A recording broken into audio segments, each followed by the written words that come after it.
Hello dear subscribers, today I will tell you how you can easily install iOS 14 on your iPhone 7. So for doing this, first thing you need to do is just unlock your phone. So after, just go to the settings, just open the settings, and in the settings you need to find here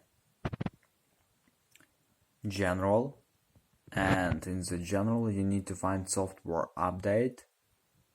So just wait until it will check for update and you will be able for downloading and installing the latest software on your phone. So here you can see that also I have available iOS 14.2. So just tap here download and install and just wait until it will successfully download and install this software on your phone. So I hope I help you. Thanks for watching, have a nice day, subscribe to my channel, click like, and goodbye.